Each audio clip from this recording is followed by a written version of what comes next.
은혜의 강이네요. 풍성하게 하시오니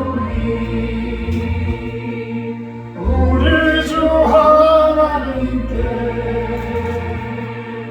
감사 찬송 드립니다. 새벽에 노래치며 즐거워하고 약할 때 힘내시고 아플 때에 치료하며 슬플 때 위로하고 어려울 때 도우시니 우리 주 하나님께 감사기도 드립니다. 조용히 묵도하시고 자기의 성찰의 시간으로 들어갑니다. 묵도하시고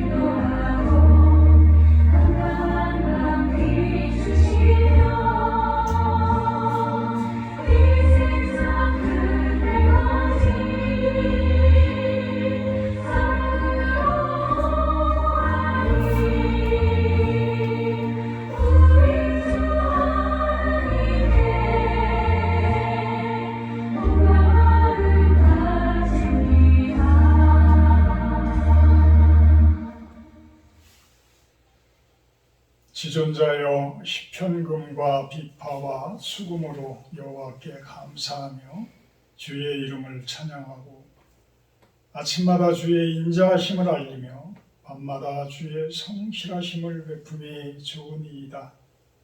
여호와여 주께서 행하신 일로 나를 기쁘게 하셨으니 주의 손이 행하신 일로 말미암아 내가 높이 외치리이다. 사랑의 하나님 감사합니다. 이렇게 멀리서 이곳을 찾게 하시고 실로원에서 예배하게 하시니 감사드립니다. 이 시간 주님께서 임재하시고 임마누엘 하셔서 우리들의 예배와 기도를 받아 주시옵소서. 예수님의 이름으로 기도합나이다. 아멘.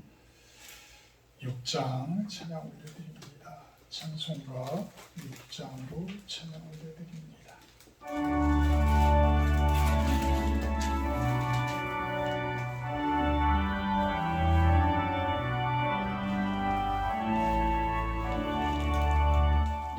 목소리 높여서 주 찬양하여라. 영광과 권세와 존귀와 위엄을 온누리 다스리시는 만왕의 왕께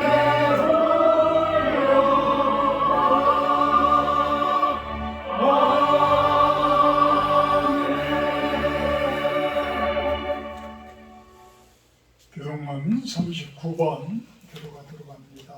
교동문 39번 시편 95편 내용입니다.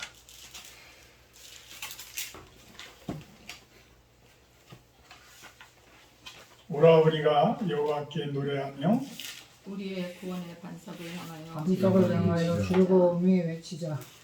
우리가 감사함으로 그 앞에 나아가며 시를 지어 주의 주의 노래하자. 여호와는 크신 하나님이시오 모든 신들보다 크신 왕이시니라. 땅의 깊은 곳이 그의 손 안에 있으며 하늘의 높은 그의 것이로다. 바다도 그의 것이라 그가 만드셨고 육지도 그의 손이 지으셨도다. 오라 우리가 굽혀 경배하며 우리를 지으신 여호와의 무릎을 꿇자. 그는 그는 우리의 하나님이시오 우리는 그가 기르시는 백성이며 그의 손이 돌보심이 양이기 양이기 때문이라. 때문이라. 아멘. 아멘. 다 같이 사도신경 하시고 신앙문을 합니다. 나는 천명하신 하나님 천지의 창조주를 믿습니다. 나는 그의 유일하신 아들 예수 그리스도를 믿습니다. 그는 성령을 인되어 부정령을 말씀하시고 본주의 라비에게 명령을 받아 십자가를 못 박혀 죽으시고 장사를 뒤 사흘 만에 죽은 자 가운데서 다시 살아나셨으며 하늘에 오르시어 전능하신 아버지 하나님 편향을 가지시다가 거기로부터 살아있는 자와 죽은 자를 심판하고 오십니다. 나는 성령을 믿으며 거룩한 공회와 성결의 제와 죄를 용서받는 것과 공의 구원과 영생이 있습니다. 아멘.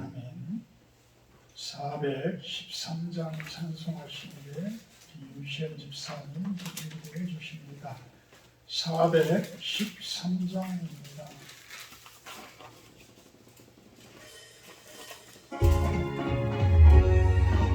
잘 보이시는 잘 보이요? 내 평생에 가는 길 순탄하며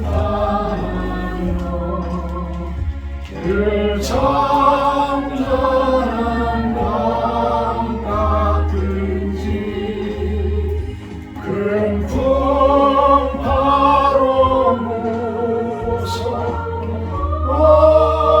무섭어야든지 나의 영혼을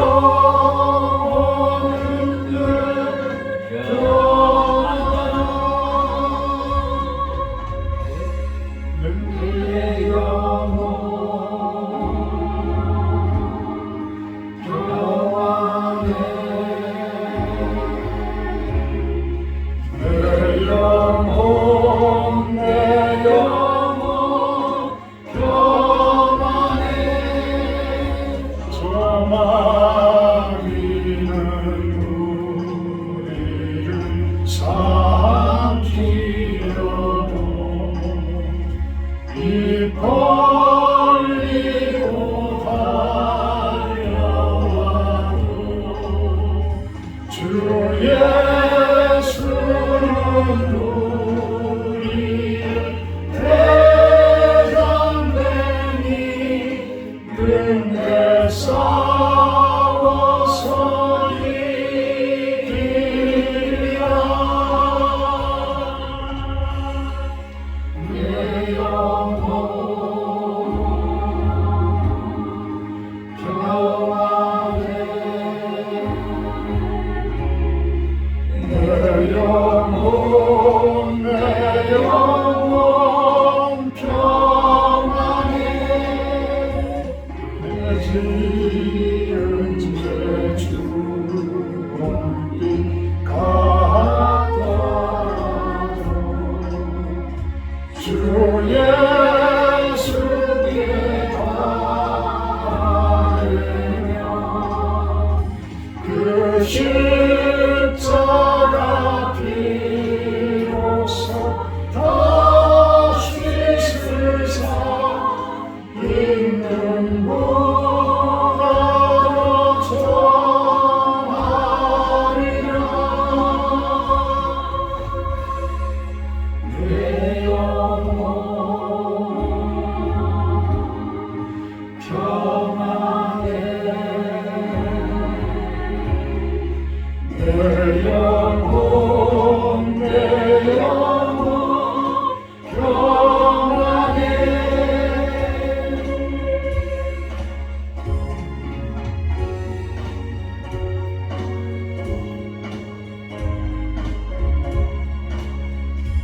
저 공중의 구름이 일어나며 큰 나팔이 울릴 때에 주 오셔서 세상을 심판해도 나의 영혼은 거룩하리라.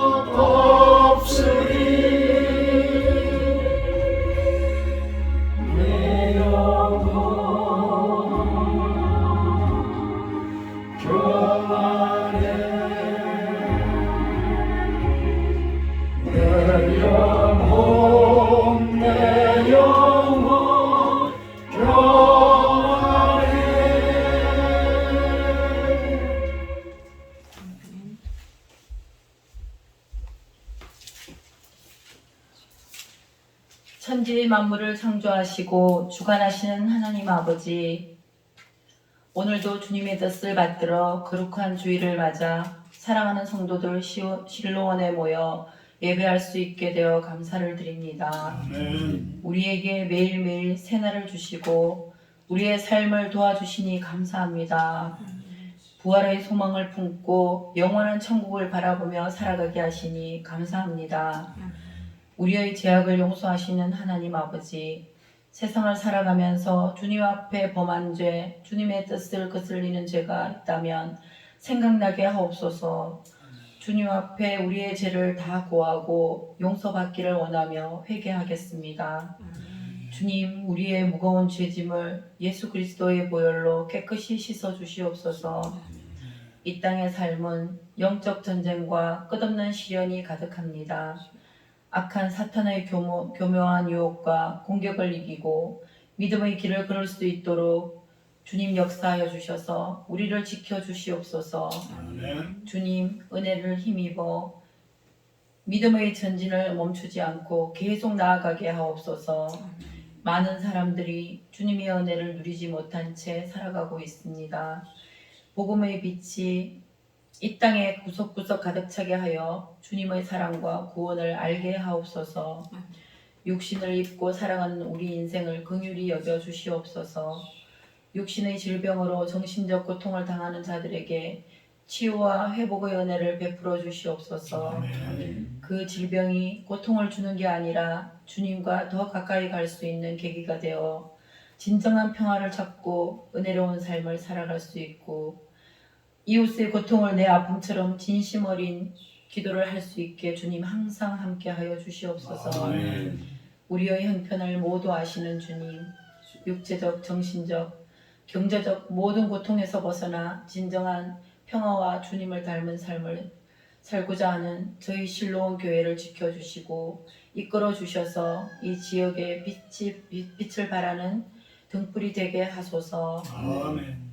주님의 말씀을 선포하시는 목사님의 말씀 속에서 깊은 주님의 음성을 듣게 하시고 새로운 희망을 갖고 또 한 주를 살아가는 에너지가 될 수 있게 주님 도와주시옵소서. 아멘. 수술을 앞두고 있는 사랑하는 주님의 자녀 김재훈 집사님, 무거운 두려움과 약한 마음들을 어루만지시어 잘 이겨내서 새 삶을 살아갈 수 있게 인도하여 주시옵소서. 아멘. 우리는 아무것도 모릅니다. 오로지 주님만을 의지하며 믿고 따르겠습니다. 모든 우리에게 주어진 환경들도 주님의 뜻임을 받아들이고 감사하는 마음으로 살아가겠습니다. 하나님이 주신 모든 것을 사랑하며 기뻐하며 기도하며 살아갈 것을 다짐하며 예수님 이름으로 기도드립니다. 아멘.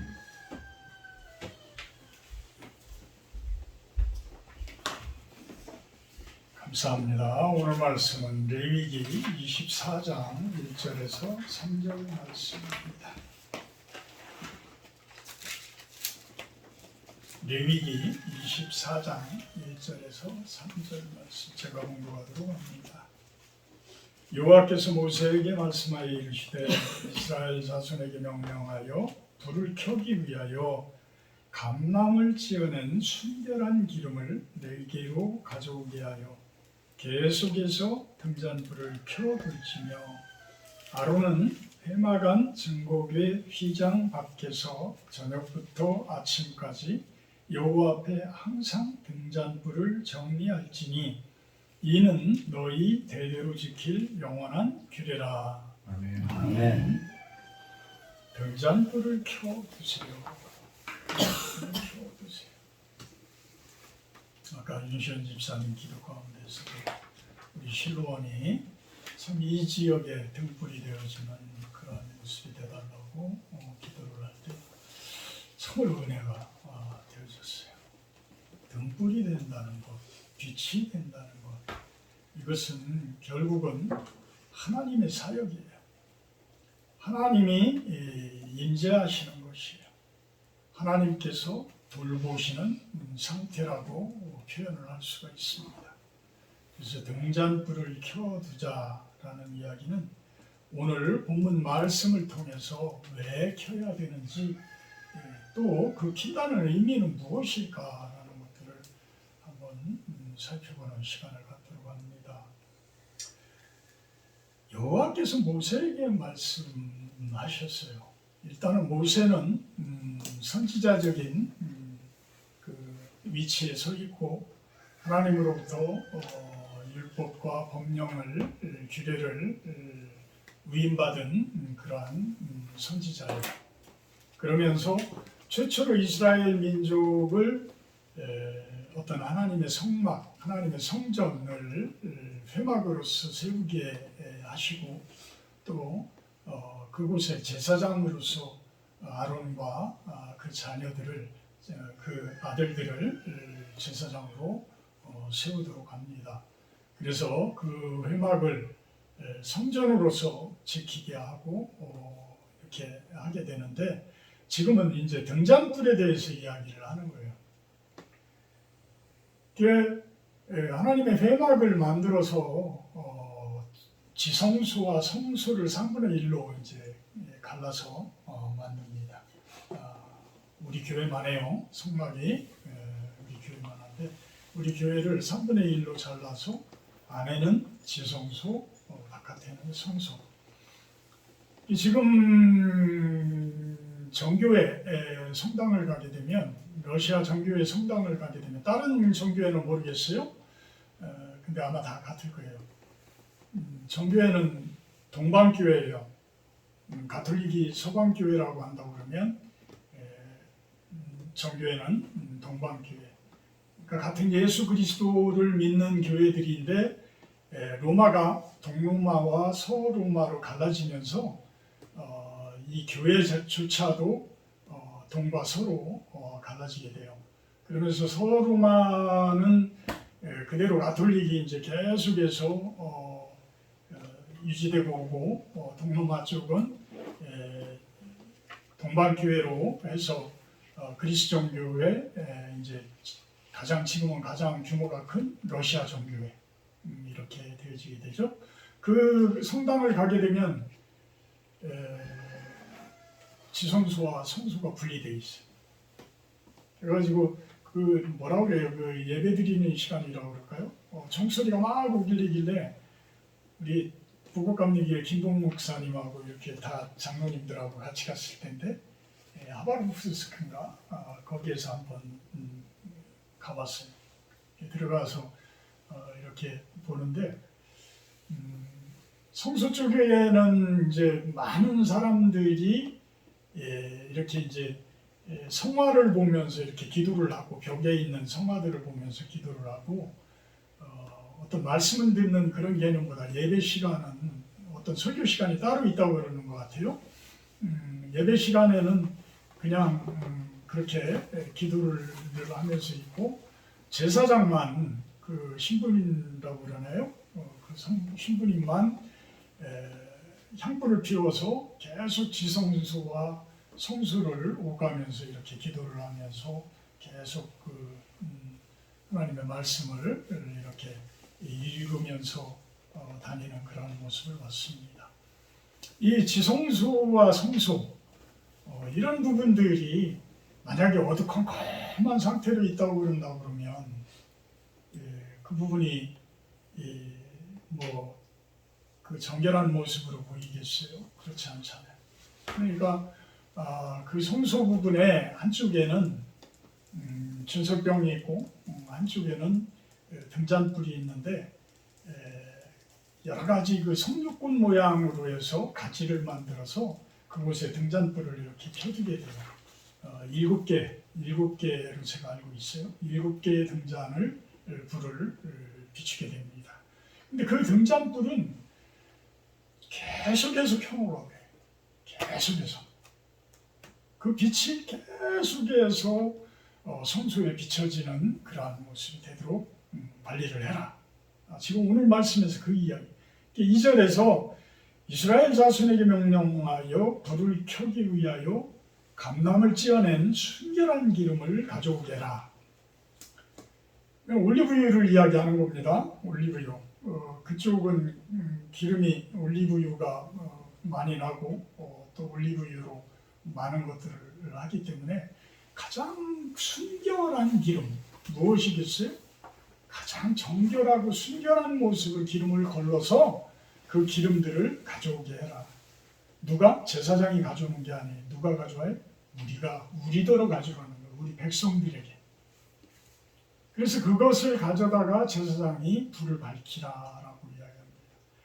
우리 한 사람 한 사람들의 정성들을 모아서 그것을 통해서 불을 밝혀라. 이렇게 이야기를 합니다. 이것이 바로 교회의 모습인 거예요. 이것이 바로 교회의 모습이다. 그러면서 아론은 회막안 증거교회 휘장 밖에서 저녁부터 아침까지 여호와 앞에 항상 등잔불을 정리할지니 이는 너희 대대로 지킬 영원한 규례다. 이 등잔율을 준비하는 사람들은 이스라엘 백성들 전체를 이야기를 하지만 등잔을 켜서 그 불이 꺼지지 않도록 계속해서 관리할 책임은 누구에게 있다고? 제사장들에게 있다. 제사장들에게 있다. 이것은 영원한 규례라는 거야. 그러면 구약에서 이러한 규례가 이제 끝이 나고 신약에 와서는 예수님도 하나님 나라가 이제는 성전 안에 있는 바깥에 보이는 눈에 보이는 성전 안에 있는 개념보다는 여러분들 안에 내면적인 여러분들 안에 있다라고 이야기를 하잖아요. 그런 모습으로 봤을 때에 그러면은 불빛, 그 등잔불은 이제 꺼도 되나? 꺼도 될까? 그러면 뭐하러 하나님께서는 영원히 지킬 규례라고 이야기를 할까? 영원히 지켜야 할 규례는 영원히 지켜야 하는 거예요. 영원히 지켜. 그 불빛이 일반적으로 감나무를 갖다 넣어서 우리들이 불을 붙이는 그러한 불빛이 될 수도 있지만 여러분들 내면 안에 빛으로 계시는 하나님의 빛, 하나님의 빛, 그 빛으로 영원히 비추도록 하라 라는 명령, 그것이 영원히 지켜야 할 규례도 될 수가 있는 것입니다. 이러한 빛들이 과연 어떤 모습이고 어떤 역할을 하며 우리들에게는 또 빛으로 말미암아 어떤 삶을 살도록 할까, 그것으로는 한번 살펴보도록 합니다. 광야시대의 음악은 성전을 의미해요. 광야시대에는 어떤 한 곳에 일정하게 이스라엘 민족이 딱 정착되어지는 것이 아니라 계속해서 이동을 해나가야 되잖아요. 이동을 해나가요. 그러니까 자그마치 광야 생활을 40년 동안을 해나가야 되는데 그 광야 생활을 움직일 때에 하나님께서 임재하시고 하나님께서 돌보시는 그 성막은 계속해서 존재해야 된단 말이에요.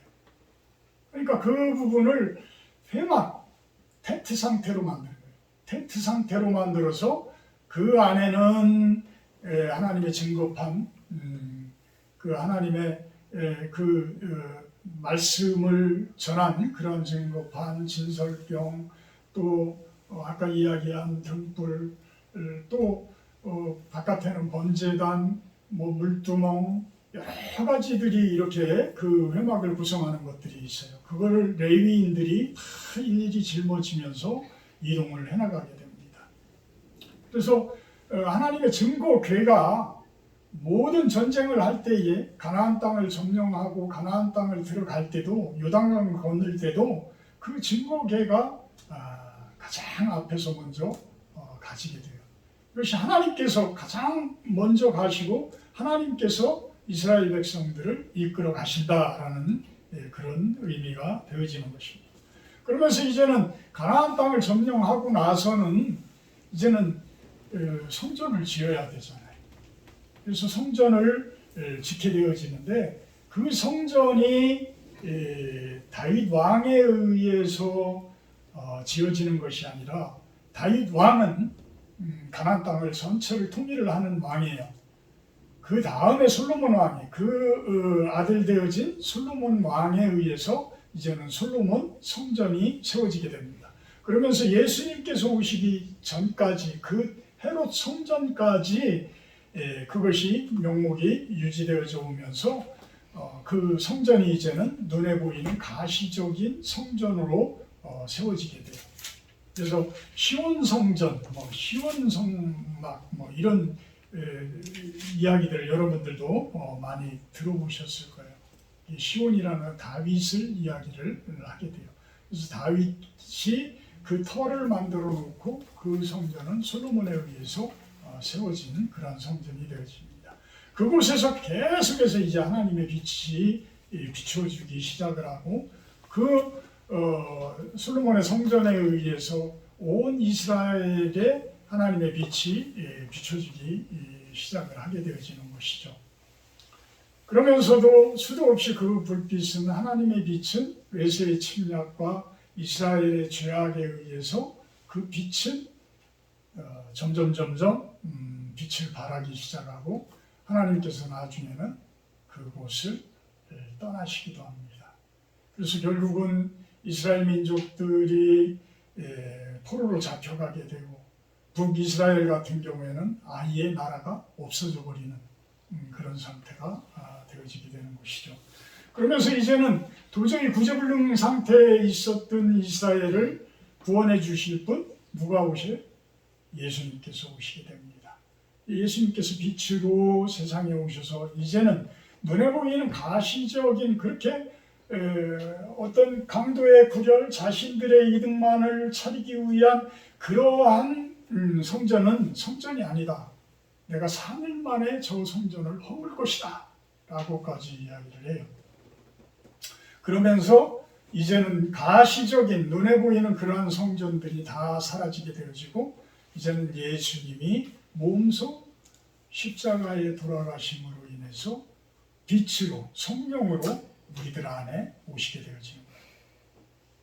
그래서 그 등잔불은 구약시대에 시작되어진 회막 속에서의 등잔불은 이제는 그 불빛이 우리 성도님들 한 분 한 분의 마음 속에서 그 빛을 발하게 되어지는 것이죠. 고린도전서 3장 16절에서 17절을 보게 되면 너희는 너희가 하나님의 성전인 것과 하나님의 성령이 너희 안에 계시는 것을 알지 못하느냐? 누구든지 하나님의 성전을 더럽히면 하나님이 그 사람을 멸하시리라. 하나님의 성전은 거룩하니 너희도 그러합니다. 여러분 한 분 한 분이 성전이라는 거예요. 이제는 여러분들 한 분 한 분이 성전이에요. 그 성전 안에는 누가 계신다고? 성령이 계십니다. 성령이 계십니다. 어떤 모습으로? 빛의 모습으로. 왜? 하나님은 빛이시기 때문이라. 요한 1서 한번 볼까요? 요한 1서 신약 성경 뒷줄에 보면 요한 1서라고 있습니다. 요한 1서 1장 5절에서 10절을 한번 보고 가도록 합니다. 요한 1서 1장 5절에서 10절 말씀입니다. 우리가 그에게서 듣고 너희에게 전하는 소식은 이것이니 곧 하나님은 빛이시라. 그에게는 어둠이 조금도 없으시다는 것이니라. 자, 하나님이 빛이 비추면 하나님의 속성은 어둠이 없으시오. 어둠이 없으시오. 우리는 어둠이 있어요. 우리 육신을 마감할 때까지는 우리 안에는 어둠이 항상 존재를 합니다. 그것을 우리는 원죄라고 이야기를 해요. 우리들의 죄는 그대로 우리들을 쫓아다녀요. 교묘하게. 내가 내 안에 성령의 빛을, 성령의 등잔불을 켜놓아도 교묘하게 숨어서 나를 힘들게 하고 우리 인생을 힘들게 하고 어렵게 합니다. 그렇지만 하나님만큼은 어둠이 없어. 하나님만큼은 어둠이 없어. 죄가 없으시고 어두운 면들이 없어. 더러운 면들이 없어. 그래서 그런 이야기를 해요. 6절부터 만일 우리가 하나님과 사귐이 있다고 어둠에 행하면 거짓말하는 것이고 진리를 행하지 않는 것이다. 우리가 하나님과 참 좋은 신앙을 가지고 있는, 나는 하나님께 우러러 전혀 부끄럼 없는 신앙을 가지고 있습니다 라고 고집을 하면서 뒤에서는 잘못된 일을 한다. 그것은 아니라는 거예요. 그렇지만 하나님께서, 예수님께서 빛 가운데 행한 것 같이 우리가 또한 그 빛 가운데서 행하게 되면 7절에 우리에게는 예수의 피가 우리를 모든 죄에서 깨끗하게 하실 것이요. 그러니까 나의 힘 가지고는 되는 게 아니야. 내 힘 가지고서는 나를 정결케 하는 것이 될 수가 없어. 결국은 예수님의 피로. 예수님의 피로. 우리의 의지는, 우리의 신념은 한계가 있어. 우리의 고집은 한계가 있어. 근데 우리의 고집과 신념은 항상 내 위주로 판단을 하고 내 위주로 생각을 하기 때문에 항상 뭐가 있어요? 어둠이 있어요. 오류가 있어요. 그래서 우리들이 아무리 옳다라고 생각을 하면서 가고 나서 보게 되면 나중에 한 대 땅 얻어맞아요. 그때 우리는 바로 회개를 하고 나의 잘못이 무엇인지, 나의 부족한 점이 무엇인지, 내 속에 어두운 면이 무엇인지를 찾아내야 돼. 무엇으로 찾아내? 하나님의 빛을 위해서. 하나님의 등잔불을 켜놓은 상태니까 그 등잔불로 조명을 해서 나의 잘못된 점, 나의 어두운 점, 그 구석을 찾아내야 된다. 8절에 그 이야기를 합니다. 만일 우리가 죄가 없다고 말한다면, 이 또한 거짓말이라는 거야. 속이고 진리가 우리 속에 있지 아니할 것이다. 그렇지만 9절에 만일 우리가 우리 죄를 자백하면 그는 미쁘시고 의로우사 우리 죄를 사하시며 우리를 모든 불의에서 깨끗하게 하실 것이요.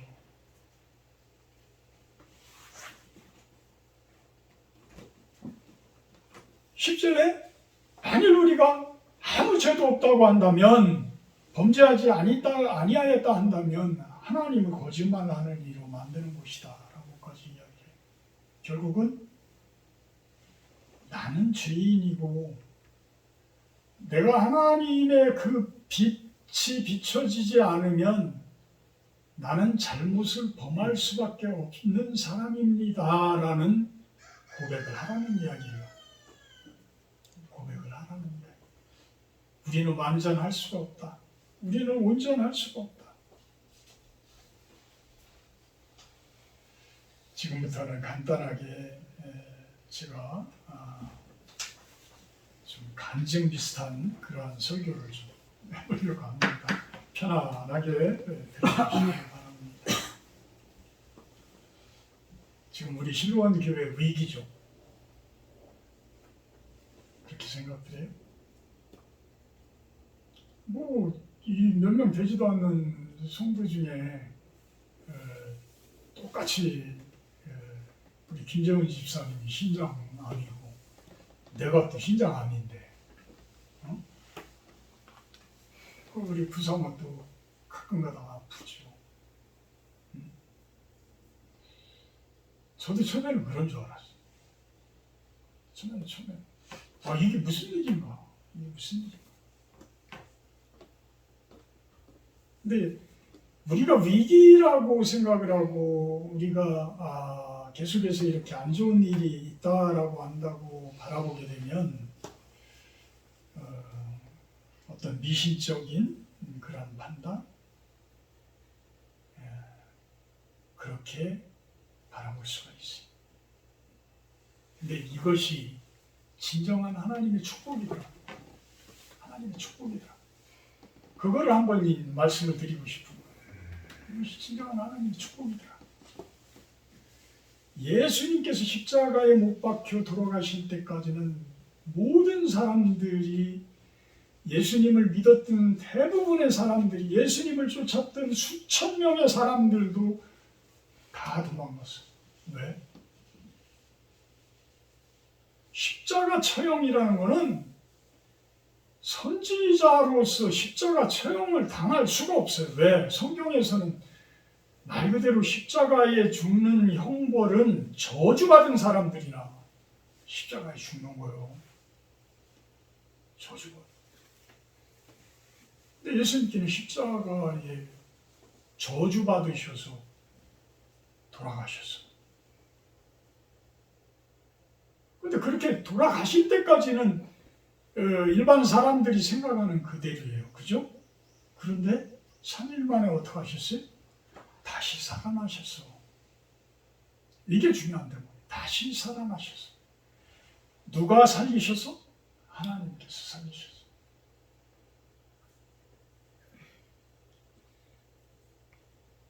자, 김재훈 집사님이 하나님의 등잔불이 없으셨다라고 한다고 그러면 발견될까요? 발견됐을까요? 이 신장암은요, 제가 그래가지고 공부를 또 많이 했어요. 저한테 신장암이라고 딱 그러길래 우리 뭐 구사모학원하고 아니 계시령으로 분명히 입원을 했는데 오후에 갑자기 간호사가 왔어. 그러면서 보호자를 꼭 부르셔야 됩니다. 저기 비뇨기과에서 면담을 좀 하자고 합니다. 이 느낌이 쎄하잖아요, 그죠? 계시령으로 입원을 했는데 또 비뇨기과 다른 비뇨기과죠. 그러니까 소화기 내과에서 이제 계시령 진단을 받았는데 비뇨기과에서 보자고 하니까 이제 부사모 와서 같이 가가지고 CT를 보여주는데 암이라는 거야. 응? 보니까 암덩어리가 진짜 있어. 이렇게 CT는 아주 그냥 정확하더구만. 그게 뭐 초음파 뭐 이런 거는 우리가 봐도 모르잖아요. 막 지지직거리고 봐도 모르는데 이건 아주 뚜렷해. 뚜렷해. 신장암이라는 거. 더 이상 무슨 얘기를 해? 전이 된 거 없나요? 뭐 그게 제일 궁금하잖아요. 전이가 많이 되면은 힘든 거. 근데 그 CT 상황으로는 없습니다. 뭐 만약에 수술을 하게 됐을 때에 주변에 보이게 되면 그때 뭐 다 긁어내면 되죠. 그런 거야. 근데 어쨌든 간에 악성 종양이라고 그러고 암이라고 하니까 대부분 암 그러면은 이건 죽음. 참 이거는 전혀 예상치도 못했고 생각지도 못했던 모습인데 참 그러고서 멍하니 이제 멍해지는 거죠. 코로나 때문에 이제 병실에는 들어오지도 못하고 이제 부사모는 이제 교회로 오고 와서 얼마나 울면서 기도했겠어요. 뻔한 거지. 나는 나대로 이제 조용히 앉아서 이제 예배를 드리는데 그날 저녁까지도 뭐 그냥 멍하니 이제 뭐 이게 뭔가 저게 뭔가 이런 상태였어. 근데 그 다음날 새벽에 기도를 예배를 드리는데 혼자서 일어나서 뭐 5시면 이제 항상 일어났으니까 근데 크라스키노 갔을 때에 그 다락방에서 세 분의 목사님들과 같이 드렸던 그 예배가 생각이 나면서 그분들이 예전에 한 분은 그렇게 허리가 아파가지고 일어나지도 못할 정도로 아프셨고 또 한 분은 풍을 맞아 계셔가지고 그렇게 힘들으셨고 했던 분인데 그냥 내가 그 전날 오셨을 때 그냥 밥을 먹으면 자기 밥그릇도 안 치우고 그냥 밥 먹은 대로 그냥 쑥 앞에다 밀어놓고 그러니까 하도 얄미워가지고 내가 막 뭐라고 했었거든. 그러니까 아무래도 선교사라고 해서 선교를 하러 나왔다라고 한다고 그러면 이 남의 일을 해결을 해주러 오시는 분들인데 자기 뒤치다거리조차도 못하고 남이 그 뒤치다거리를 한다고 그러면 이거는 얼마나 힘든 일이에요. 그래서 그거를 막 뭐라고 했어. 그런데 새벽에 내가 암이 걸려서 이제 죽을 병에 걸려가지고 이거 예배를 드리는데 눈물이 그냥 펑펑 나는 거야. 병실에 6분이나 사람들이 있고 간호사도 왔다 갔다 하는데 엉엉울 수도 없고 그냥 눈물만 계속 그냥 눈물만 닦아내리는데 그냥 눈물이 그치지를 않아. 왜? 야, 너는 그 아파하는 그 사람들 마음조차도 이해를 못한 너. 이제서야 이제 이해가 좀 되니? 그 마음이죠. 내가 참 그 암이라는 선고를 받고 나니까 이제는 그 아파하시는 분들을 참 예전 같은 모습으로 봐주지가 않는 거야. 김재훈 집사한테도 맨날 미안하죠. 나는 건강한데 김재훈 집사 쳐다보기도 민망했어, 솔직히.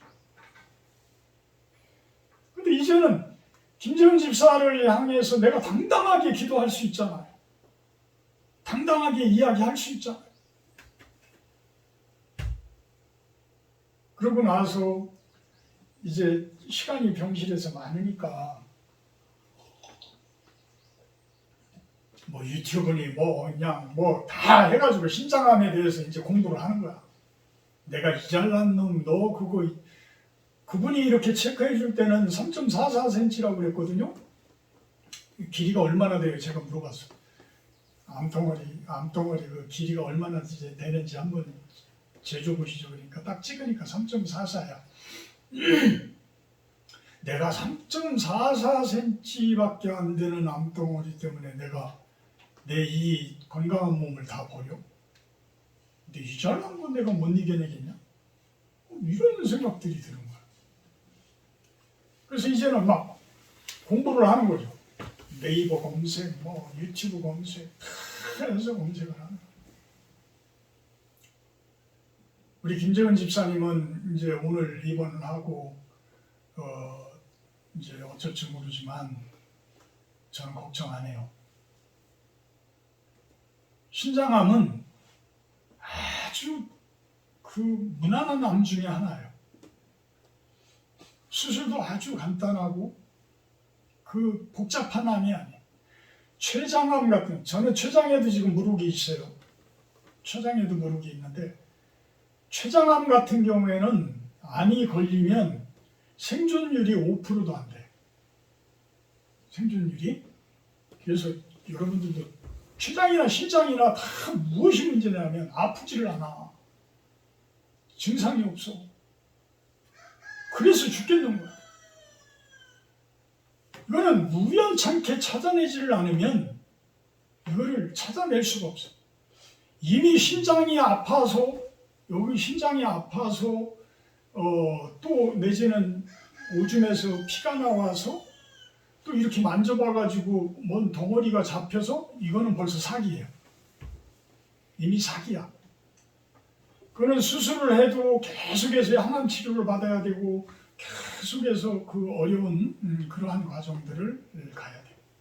근데 신장 같은 경우는 7cm까지 일기야. 7cm까지요. 그러니까 신장이 이렇게 있으면 이거 하나 더 붙어도 일기밖에 안 돼. 요 조직 내에 있을 경우에. 그러니까 김재훈 지사 5.1cm? 이 7cm 안 되잖아요. 그러니까 일기야.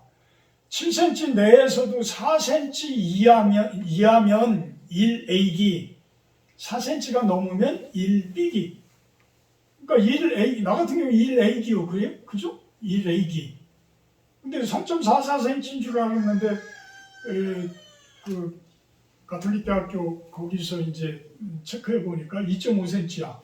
그래서 줄었는지 어쨌는지 2.5cm. 그러니까 나는 특 일기. 응? 그러니까 김재훈 집사님도 일기에 일기. 자, 이게 저주예요? 저는 아니라고. 저는 아니라고. 자, 이렇게 찾아주신 것 얼마나 감사하고. 그리고 요즘엔 기술이 발달해서 신장을 다 떼어내는 것이 아니고 신장을 부분 절제술을 하는 거예요. 암덩어리만 딱 떼어내는 거예요. 암덩어리만 딱 떼어내고 그러면은 나머지 여기에서 잔존하는 것이 있을 거 아닙니까? 절대 없다. 그만큼 정교하게 수술이 가능하다. 그러니까 걱정 안 하셔도 됩니다. 하나만 안 하셔도 됩니다. 수술로 끝납니다.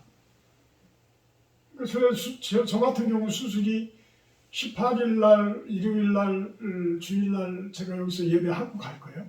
예배하고 가서 한 3시, 4시 전까지만 뭐 입원하면 되니까 입원하고 그러고 나서 19일 날 월요일 날 로봇 수술로 해요. 로봇 수술로 하는 거는 이 훨씬 더 정교하게 수술을 할 수가 있대요. 그래서 로봇 수술로 부탁을 그분도 이제 그렇게 권장을 하셨고 그래서 이제 그렇게 할 것이고 그러고 나면 3일만 입원하면 돼. 3일만 입원하면 돼. 3일 입원하고 퇴원해. 그러고서 이제 몸조리하고 관리하고 그러면은 7월 중순 정도면 제가 이제 평상시 하던 일 그대로 해나갈 수 있지 않을까. 자, 여기에서 최악의 경우로 한번 생각해 보자는 거예요. 김재훈 집사가 건강검진 뭐라 그래요? 건강검진을 못 받았다 치자 이거. 제가 그날 안 아팠다 치자 이거. 제가 얼마나 몸이 아픈지 그런 일이 없었거든요. 선교여행 갔다 오고 와서 이제 뭐 밀린 것들 막 일하고 뭐하고 막 정신 없었죠. 또 운동도 그동안 못했으니까 얼마나 열심히 했겠어. 운동도 막 열심히. 근데 몸살 기운이 오는 거야. 그날 저녁에 자는데 39.6도. 뭐 깜짝 놀란 거죠. 그 다음날 많이 좋아져서 이제 부사모 학교 태워다 주고 그러고서 나는 내 느낌이 아무래도 그동안 컨디션이 안 좋았거든. 뭐 옆구리도 땡기고 운동 많이 하면 옆구리도 땡기고 어디도 아프고. 그래서 내가 이거 신장이 안 좋아. 나는 신장이 안 좋아 맨날 이러고 다녔는데 이제 완전히 이게 이제 돼버린 거야. 그래서 주치원 백내과를 갔더니 피검사하고 오줌 검사하더니 특별히 무슨 이제 그런 암적인 그런 내용은 없는데 백혈구 수치가 일반 정상인의 3배, 4배가 나온다는 거죠. 큰 병원 가라고. 큰 병원 가서 이제 이렇게 찾아낸 거예요. 자, 이렇게 찾아낸 것이 이제는 암 선고가 아니라 하나님께서 이렇게 찾아주신 것이구나. 그 등잔불 뒤에서 그 어두운 구석에서 그 숨어서 교묘하게 야금 이렇게 키워온 요놈들을 하나님께서 찾아주신 거구나. 얼마나 감사한 일이에요. 그 다음부터는 이제 감사의 진짜 이 삶이 시작이 되어지는 거예요. 제가 3번째 사는 인생이라고 하는 그런 표현을 해요. 3번째 사는 인생. 저는 사실 나이 30대 공사 현장에서 간파되게 됐어요. 포크레인하고 담장 사이에 내가 끼는 바람에 이렇게 하고 끼워 넣었는데 계속 있으면은 그냥 죽을 것 같아서 그냥 온 전목드림까지 다 해서 삐져나와서 그 토파기한 땅바닥에 뚝 떨어져 버렸는데 나중에 이제 간파열이 된 거야. 근데 병원이 큰 병원도 아니야. 아주 작은 병원이야. 아주 작은 병원. 그래서 그 한밤중에 퇴원한다고 이제 링겔 하나 그날따라 이제 뭐 별 이상이 없으니까 뼈를 뭐 엑스레이 찍어봐도 아무 이상이 없으니까 그 작은 병원에 CT가 없으니까 모르지. 근데 그날따라 당직 의사가 원장님이었어. 근데 그 원장님이 믿는 분이었어. 장로님이나 뭐 되셨겠죠? 믿는 분이셨어. 혹시 모르니까 링겔 하나만 맞고 가라. 이거 돈 3만 원밖에 안 하니까 맞고 가라. 그러라고 그래서 그걸 맞았는데 거의 깨어난 시간이 거의 12시가 이제 다 됐는데 병원 문 열고 나가는 순간에 줄도해버린 거예요. 왜? 간이 파열돼서 피가 다 빠져가지고. 혈압을 재는데 20에 30이야? 이건 죽은 목숨이잖아요. 큰 병원으로 가라고 난리인데 그 큰 병원에 가다가 죽어. 그러니까 우리 부사모가 막 엉엉 울면서 의사 선생님이 해결을 해주시라고. 그 작은 병원에서 그 양반이 나를 수술을 했다니까. 나중에 얘기 드리니까 뭐 뱃속에 있는 양푼에 다 꺼내놓고 그거 하나하나 찾아가지고 꿈에서 다시 이렇게 뱃속에 집어넣었다고 그래요. 그때 제가 두 번째 사는 인생입니다. 하나님께 맹세했었는데 말씀을 드렸었는데 참 세상에 눈이 어두워서 세상 속에서 그렇게 성공하려고 그렇게 뛰어다니고 하나님께서는 안 놔주시죠. 하나님은 사람으로 이미 옷을 입히셨는데 도망간다고 해결이 되겠어요? 결국엔 또 이렇게 이제 딱 순종하고 오게 되니까 이제 어떤 일로 이제 또 하나님께서는 사용하실는지 모르지만 이렇게 내 안에서 또아리 들고 있었던 그 암을 찾아내게 하시고 드러내게 하시고 세 번째 사는 그런 인생이죠.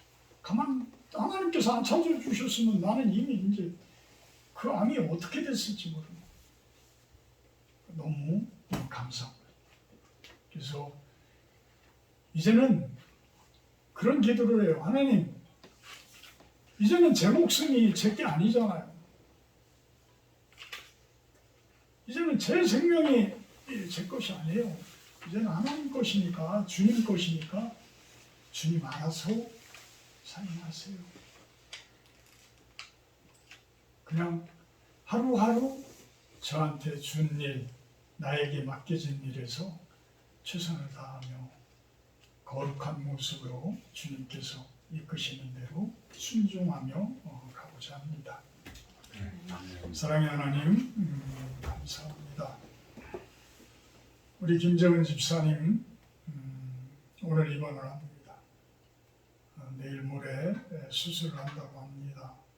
두려워하지 않게 하시고 반드시 그 암덩어리를 이겨내고 승리하게 하시고 여지껏 그 암세포가 우리 김재은 집사를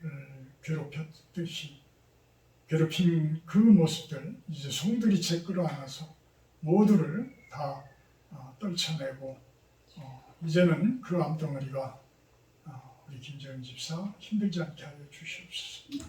하나님의 온전한 사람으로 거듭난 그러한 삶을 그 육신을 새로 받는 그러한 축복의 역사가 있기를 소망합니다. 저 또한 마찬가지입니다. 하나님 이겨내게 하신 것 감사를 드립니다. 승리하게 하신 것 감사를 드립니다. 병마로 힘들어하는 많은 분들 눈물 뿌려 기도하게 하시라는 뜻으로 알고 그분들 위로하며 기도할 수 있는 그러한 주님의 참된 종의 모습이 되게 하여 주시옵소서.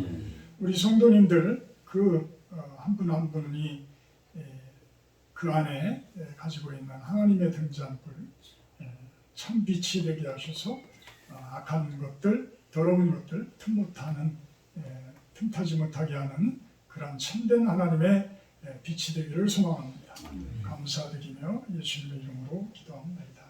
아멘. 십계명 기도합니다. 하나님이 모든 말씀으로 말씀하여 이르시되 나는 너를 애굽 땅 종되었던 집에서 인도하여 낸 네 하나님 여호와니라. 제1은 너는 나 외에는 다른 신들을 내게 두지 말라. 죄인은 너를 위하여 새 우상을 만들지 말고 또 위로 하늘에 있는 것이나 아래로 땅에 있는 것이나 땅 아래 물속에 있는 것도 또 형상도 만들지 말며 그것들에게 절하지 말며 그것들을 숨기지 말라. 제3은 너는 네 하나님 여호와의 이름을 망령되게 부르지 말라. 제사는 안식일을 기억하여 거룩하게 지키라. 제5는 내 부모를 공경하라. 제6은 살인하지 말라. 제7은 간음하지 말라. 제8은 도둑질하지 말라. 제9는 내 이웃에 대하여 거짓 증거하지 말라. 제10은 내 이웃의 집을 상하지 말라. 아멘. 아멘.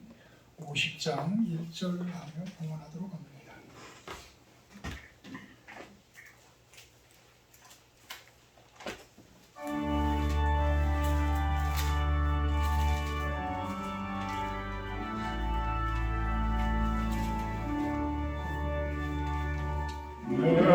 내게 있는 모든 것을 아낌없이 드리네.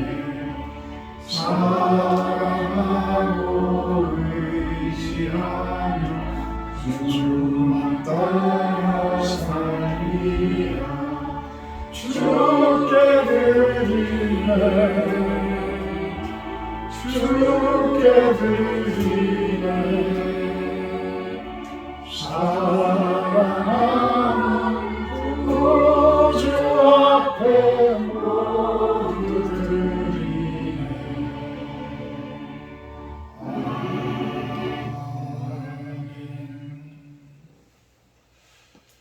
귀한 물질, 귀한 손길들 통해서 올려드립니다. 이 땅이 하나님 나라 되어지는 곳에 사용되어지게 하시고 주님의 영광이 되어지는 곳에 사용되어지게 하여 주시옵소서. 또한 그 손길들 축복하셔서 하는 모든 일들 주님의 은혜와 그 사랑 가운데 결실하게 하시고 좋은 열매 맺게 하시고 하늘의 축복 흠뻑 받는 자분들의 모습이 되기를 소망합니다. 감사드리며 예수님의 이름으로 기도합니다. 아멘. 다음 주 주일에 열리게 되는 고종신 상황입니다. 연해주 크라스키노 동의관 아리랑 국수 크크마을 코러스 국제운병원 그 프로젝트를 위해서 기도해 주시기를 바랍니다. 우리 김재원 집사님 13일 수술 회복을 위해서 여러분들도 기도를 해 주시기를 부탁을 드립니다. 저는 19일입니다. 오늘 식사 교제는 그대로 실로원에서 하도록 합니다. 425장 찬송시에 제가 축도로 예배 마치도록 합니다.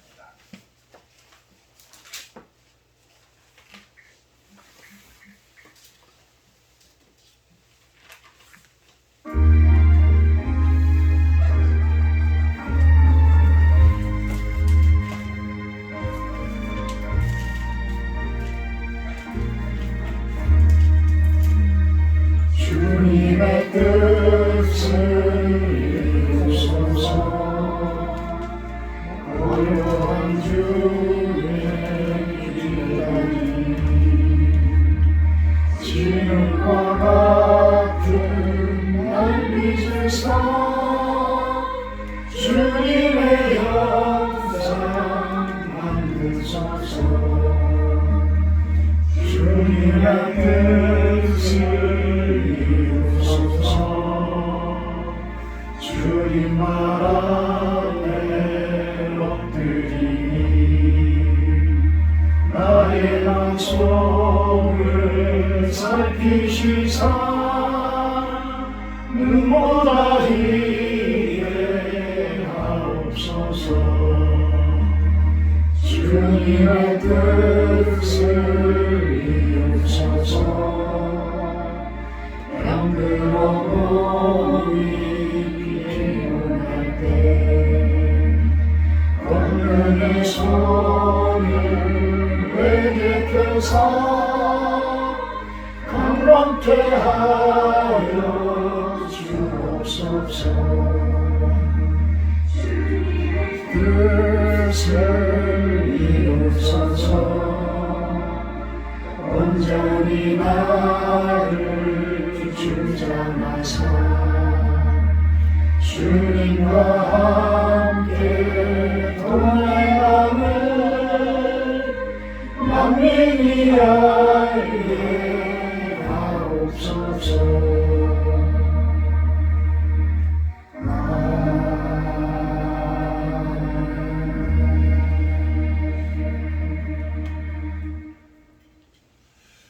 하나님, 오늘도 힘들게 예배드리는 분들, 병마로 인해서 또한 여러 가지 사정에 의해서 어렵게 예배드리는 그분들, 하나님 위로하시고 그들을 치료하시고